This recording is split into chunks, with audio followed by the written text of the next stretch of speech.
Sheikh Saidi Mwaipopo. Sitaki kutawilisha muda, tumejiliwa. Kwanza nipongeze khutba ya Ijumaa.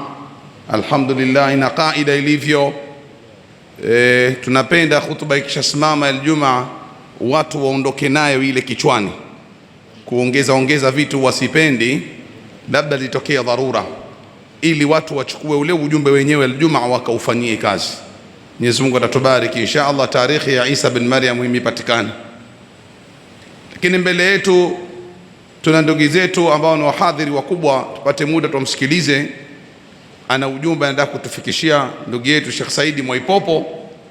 Kwa kuwa ninampisha mgeni, basi mimi nisichukue muda kwa sababu ya kuangalia wakati.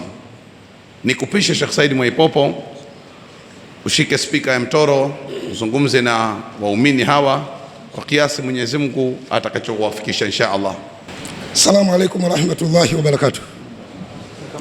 Ndugu zangu, sisemi muda mrefu, naomba utulivu. Tuna mkutano mkubwa wa Kiislamu. Mkutano huu unafanywa siku ya Jumapili, kesho kutwa. Kishindo ni leo na kesho, kwa uwezo wa Mungu kama tutakuwa hai. Utafanyika pale PTA Sabasaba. Kuna hall mle kubwa sana.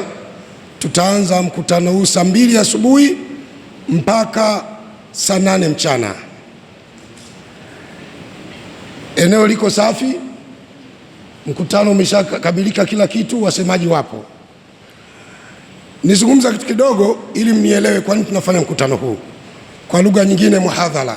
Wahadhiri wote unaowajua na usiowajua watakuwepo. Mada ya kwanza itakuwa ikizungumzia utukufu na ukweli wa dini ya Kiislamu. Mnisikilize kwa makini. Karibuni miaka 10 hatujafanya mihadhara ya dini, na kwa bahati nzuri katika mkutano huu au muhadhara huu tumealika mashekhe wanavyuoni, akiwemo shekhe aliyetoa hutuba ya leo siku ya Ijumaa. Ni miongoni mwa mashekhe wakubwa tuliyemwalika, atakayekuwa pale akiwakilisha mada yake kubwa kabisa inayozungumzia utukufu na ukweli wa Qur'an. Mada itakayofuata itatolewa na Othman Habibu Mazinge, Ali Kadogo, Saidi Juma Kinyogoli na wahubiri wengine wote watakuwepo. Kwa nini tumeamua kufanya hivyo Waislamu? Ndugu zangu, nyinyi mko Mtoro, kuna watu wako nje ya Dar es Salaam au nje ya Mtoro.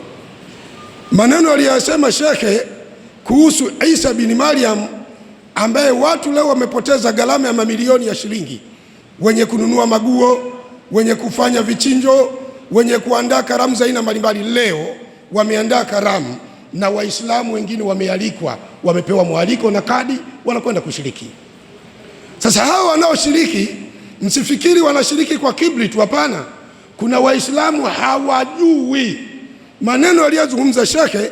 Acha Waislamu wa nje ya Dar es Salaam, hata Waislamu wa Dar es Salaam, utoke tu mkute maamuma tu ambaye yeye ni kusali na kuondoka, umuulize, hebu tueleze historia ya Yesu, Qur'ani inamjua vipi Yesu? Atakwambia bwana bwana. Miezi 3 iliyopita tulikuwa Morogoro, tukatoka Morogoro tukaenda mji mmoja unaitwa Malinyi. Mungu ni shahidi, niko kibla hapa. Tumekuta Malinyi Muislamu mwanamume anamuoa mwanamke wa Kikristo. Ukimuuliza kwa nini, anakwambia, tena Muislamu ndio mkali kweli kweli, anakwambia kwa nini nyinyi wahubiri ni fitna tu, kwani hao wa Kristo Mungu hawaoni? Yeye ndio anatetea, anakwambia Mungu hawaoni. Sasa hii hali Waislamu tumekaa na wahubiri tukaona, jamani, wahadhiri au mihadhara au dawa ndio mishipa ya dini. Kama mishipa ya dini au mishipa ya mwanadamu ikawa imeziba, utaambiwa binadamu huyu ana pressure au ana maradhi fulani. Kwa hiyo tukaona mihadhara irudi. Jambo la pili, nisikilizeni kwa makini. Msikiti wa Mtoro unafanya kazi kubwa sana. Sikilizeni Waislamu. Sheikh ametoa, kuna aya amezungumza Sheikh katika surati Toba, katika surati Maryam sura ya 19 aya 33 pale chini. Kuna maneno aliyasema Isa bin Maryam. Maneno haya Isa ameyasema vipi? Amesema kwa kinywa chake. Ndani ya Biblia maneno haya hakuna. Yangekuwepo maneno kama haya kwa Wakristo, wangesema Yesu ndio Mungu kabisa. Itawezekana vipi aseme mtoto ana siku moja? Huyu ni Mungu aliye hai. Kama hali hiyo, Yesu amepewa ungu kwa sababu ya kuzaliwa bila baba. Na wanaosema Yesu Mungu sio maamuma wadogo wadogo, wale wadogo wanapokea. Wako watu wana vipala kuanzia hapa mpaka hapa. Labda nikueleze kidogo, pale Posta kuna kanisa linaitwa St. Joseph. Pale sikiliza kidogo upate faida. Najua tatizo la Waislamu, wamejikatia tamaa, wanajizalau mpaka wao wenyewe. Maneno aliyozungumza shekhe hapa, wallahi mimi nimezaliwa ndani ya Ukristo, nimekulia ndani ya Ukristo, nimesoma ndani ya Ukristo, sijayasikia padri, askofu wala papa anaweza kachambua uzazi wa Yesu namna hii. Sijawahi kusikia. Na laiti kama angepatikana askofu wa kueleza ukweli wa Yesu namna hii, huyu askofu sasa angekuwa Vatikani anakula nguruwe anasubiri kwenda motoni. Lakini maneno haya yamejaliwa kuwekwa kwenye kinywa cha Mtume Muhammad sallallahu alaihi wasallam, yanaelezwa na walisi wa mitume ambao ni wanavioni. Ni neema iliyoje! Ni neema iliyoje kumjua Isa kwa ukweli huo. Sasa pale St. Peter kuna kanisa kubwa leo au kesho Jumapili, kesho kutwa, nenda ukaone. Kuna watu wanatoka Oyster Bay, Salenda Bridge, Masaki, wana magari ma Lexus, ma V8 ya milioni 300, anaendesha msomi. Pembeni kuna kibanda kimejengewa, kuna Bikira Maria mama yake Yesu amesimama, na Yesu eti bado mtoto, sanamu, sio Yesu wa ukweli, amesimama. Wamesimama wote kwenye kile kibanda. Pembeni kuna kikapu cha sadaka kimewekwa. Nendani pale mkaone. Mtu yote wewe nenda uvae suruali, vaa na kapelo yako, utaiti kama Mkristo, ingia utoke. Uone watu wanavyoingizwa chaka pale. Amesimama. Anakuja mtu ana Lexus, ana drive gari yake ya kifahari. Tena huyu sio kilaza wa darasa la pili. Amefanya mtihani wa la 7 akafaulu, form 4 akafaulu, akapiga 1, akaenda 6 akapiga 1, akaenda University of Dar es Salaam na akaenda Ulaya akasoma. Ana kipara kuanzia hapa mpaka huku. Anakuja pala na drive gari, ni mtu aliyesoma doktoru, ana doctorate university yoyote.